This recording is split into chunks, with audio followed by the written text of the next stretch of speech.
Hi everyone, good morning. Ang topic natin for today is tinatawag na imminent. Ano ba ang imminent? So, ang imminent, pag sinabing imminent, is si God. Pwedeng dumating anytime. Yan. So, it can happen at any moment na meron tayong mga agreement or disagreement na tinatawag. So, sabi dito sa Hebrews chapter 9 verse 28. So Christ, having been offered once to bear the sins of many, will appear the second time, not to deal with sin, but to save those who are eagerly waiting for Him. Ay gayon din naman si Kristo, na inihandog minsan upang dalhin ang kasalanan ng marami. Ito yung first coming of the Lord Jesus Christ, na dumating siya 2,000 years ago, na dinala niya, pinasa niya ang ating mga kasalanan. Siya po ay pinarasa on our behalf. So, lahat ng kasalanan natin is ipinako sa kanyang kasalanan upang tayo magkaroon ng kapatawaran sa ating mga kasalanan. On the third day, siya ay nilibing. On the third day, siya ay muling nabuhay, umakyat sa langit upang umupo sa trono. At sa kanyang pag-upo dun sa trono ay sinasakop niya yung buong mundo. So, sabi dito, 2,000 years ago, na merong pagpapakita sa ikalawang pagkakataon. He will appear at the second time. Muli siyang pabalik visibly. Hindi upang harapin ang kasalanan, upang iligtas ang mga sabik na naghihintay sa kanya. Ibig sabihin, lubos siyang ililigtas tayo ng ating Panginoon mula sa corruption ng katawan. Kasi ang ating mga katawan ay hindi pa perfect. At muling sa pagbabalik na ating Panginoon, malulubos po ang ating salvation. Bibigyan tayo ng Panginoong Hesukristo ng panibagong katawan. Perfect. Bubuhayin tayong muli at magkakaroon tayo ng perfect body. First station natin is, we will see Christ soon before His return. Naniniwala tayo na, or soon, kung ikaw, Christian ka, maniniwala ka talaga soon, anytime soon. So, pero, we will see Christ soon, before His return. Bago pa bumalik ang ating Panginoon, pwede na nating makita si Jesus Christ at anytime soon. At kailan yon? Pag namatay tayo, syempre. So, we don't have to wait for 1,000 years, for a long period of time. Kailangan lang natin mamatay, makikita natin si Jesus Christ, diba? Pero ang kamatayan natin, it can happen anytime. Pwede tayong mamatay kahit kakain any moment pwede, or right after that, makikita natin si Jesus Christ. To be absent of the body is to be present with the Lord.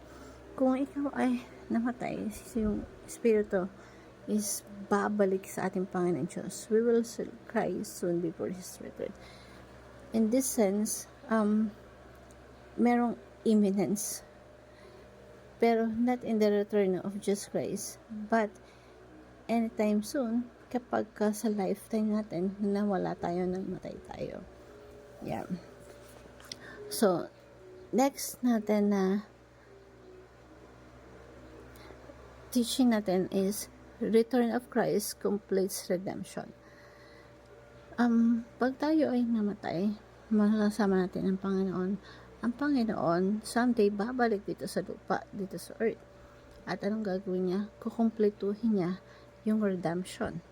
And number 3, Christ will come after defeating most of His enemies. Paano yun? Sinasabi dito na maraming verses na sumusupport dito na 1 Corinthians chapter 15, 20 to 24. Yan, makikita natin yung verse na susupport dito.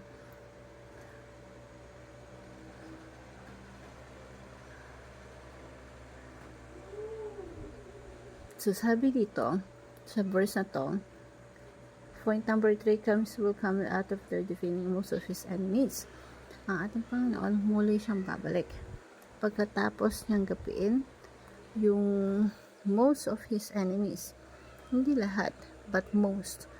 Paano yun? Kasi si Jesus Christ, pag-upo siya sa trono, para pagharian ang langit at lupa, at ang lupa ay nagrebelde sa Diyos, yung earth, di ba? Kaya maraming rebelde sa earth natin. Kung tumingin lang tayo sa paligid, maraming masamang tao, may mga bansa na hindi lumuluhod talaga kay Kristo.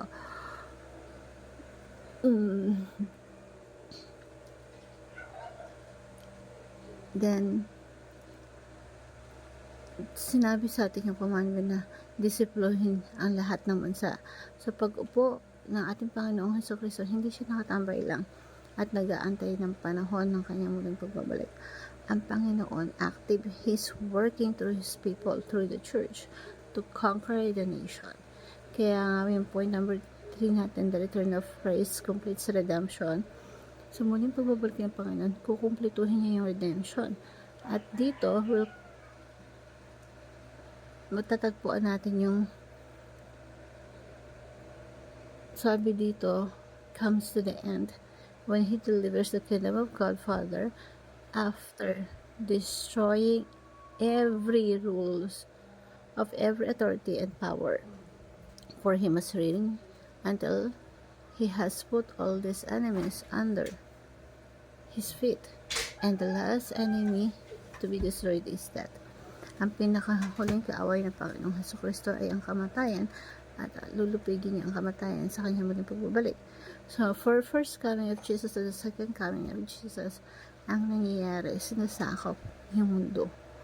Yung mga bansa, sinasamsab, pinapailalim sa kapangyarihan niya. Kaya sa muling pagbabalik natin, Panginoong Hesukristo, yung mga nation ay nalupig na ipaisalalim na sa kapangyarihan ng ating Panginoong Hesukristo, sa authority of Jesus Christ.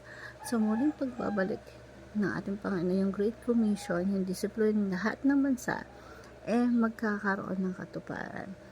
Sabi nga, at darating ang wakas, kapag binigay na ni Kristo ang kaharian sa kanyang Ama. Pagtaos malupig lahat ng paghahari, pamahalan at kaharian.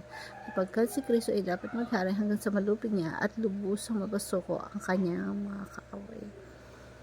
Ang kahuli-huling kaaway ng kanyang lulupigin ay ang kamatayan. So, muling pagbabalik ng ating Panginoon, sobrang ganda na ng mundo. Isa na lang, ang kaaway niya na lulupigin. Si Satan, final destruction, magkakaroon ng resurrection, yung mga mananampalataya, yung mga mananampalataya bubuhayin muli. Kaya sasabihin dito, ang kahuling-hulihang kakaaway ay ang kamatayan. At mangyayari ito sa muling pagbabalik ng ating Panginoon. Now, yung application, face that with excitement. Medyo hindi parang kaisipan mo, parang paano ka ma-excite sa kamatayan, di ba? Lalo na kaiwan may mga tao sa mahal mo sa buhay. But kung ikaw bilang Kristyano mananampalataya na namamatay na, magandang ma-share natin na merong isang tao sa Biblia na excited siya mamatay. Siya po si Apostle Pablo. For me to live to Christ is to die is gain. If I am going and living in the body, this will mean fruitful labor to me. Yet, what shall I choose? I do not know. I am torn between the two. I desire to depart to be with Christ, and which is better by far. Next is participate in the conquest of the world and long for the return of Christ. So, dito kasi si Apostle Pablo, dumating siya sa point na may pagpagtatalo sa kalooban niya na gusto niyang mabuhay para makapaglingkod pa siya, pero gusto niyang mamatay kasi gusto niyang mamit ang ating Panginoon. Gusto niyang makapiling ang ating Panginoon sa Kristo. Kaya, pag namatay ka, be excited. Why? Kasi ito yung pagkakataon na para ka lang nagbukas ng pinto para ma-meet si Jesus. Hindi mo kailangan mag-antay ng return of Christ here on earth to meet siya. So, ito yung mga pagkakataon na anytime pwede mo siyang ma-meet. Hope you learned something. Thank you everyone and God bless.